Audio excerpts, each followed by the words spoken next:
I'm Mary Byers, and this is Associations Today. My guest is Chris Urena, Director of Professional Development for the American Speech Language Hearing Association. Chris, in 2015, you used a free strategy to create goodwill around your online learning and also increase market penetration. Tell us a little bit about that campaign. Absolutely. So, like many other associations, ASHA Professional Development is responsible for generating non-dues revenue. So the idea of free to us was something that wasn't a very popular topic at first. But over time, we heard lots of feedback from our members expressing some frustration with the costs of earning CEUs. And so, as a gesture of goodwill, we wanted to extend a one-time opportunity for them to experience our learning programs at no cost. And it just so happened that it was our team's 15th year anniversary. So a nice way to market that was 15 free courses over 15 months. And it was very well received by our members. So you had a beginning and an end. So the free strategy wasn't meant to be a forever strategy. It was very deliberate. Tell us about the results. They're impressive. Well, thank you. Yeah, I want to also mention that it was intentionally temporary because of that non-dues revenue piece. But our results were pretty incredible. So out of a membership base of 185,000 members at the time, we had 46,000 people participate in at least one of those programs. And as a result, we also had about 2,000 people convert from who never participated in any of our programs and actually purchased other courses for a cost. And that turned into about $400,000, which is not chump change around here. And also, there was this quote-unquote halo effect where participants who participated in the program also were more engaged in other departments. So, for example, they might be more interested in joining a SIG or becoming a member of the CE registry, which also equated to about $80,000.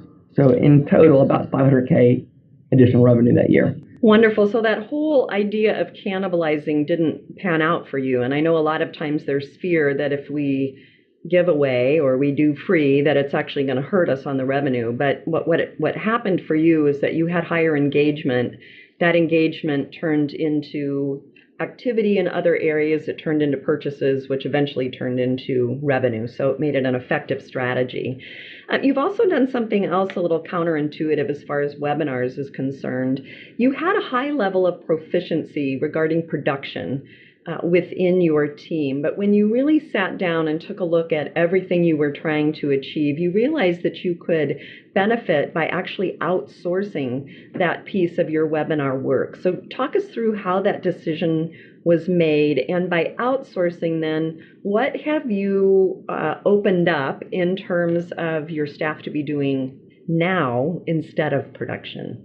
Right. So in healthcare associations, we're always talking to our members about working at the top of their license.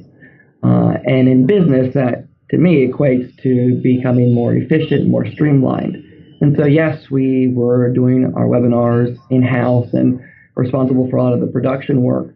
But as we started to take a step back, we realized that we should be working at the top of our license too, and offloading that time, the production time, to a vendor partner, so that we could focus on being more strategic with planning and also being able to offer more courses in a given year.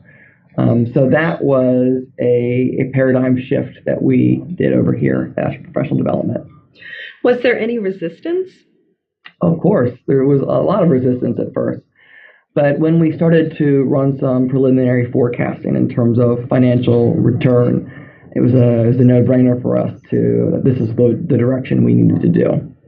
And the year prior to us moving into this model, we had produced 16 webinars, which was roughly about $385,000. The year after we rolled out, working with our vendor partner to handle that production, we were able to go to 19 webinars and $560,000, which is a significant increase, and that had to do with more production or more programs, but also being more strategic with the programs that we were delivering. So this is a great example of how taking a step back and being more strategic and being willing to experiment actually helped you make some gains from a numbers standpoint, but also from a delivery standpoint on behalf of membership.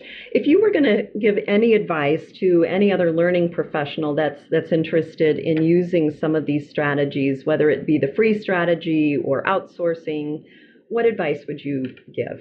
Yeah, I think it would be to take a step back, to challenge what you've been doing, to look at your processes and see if they make sense.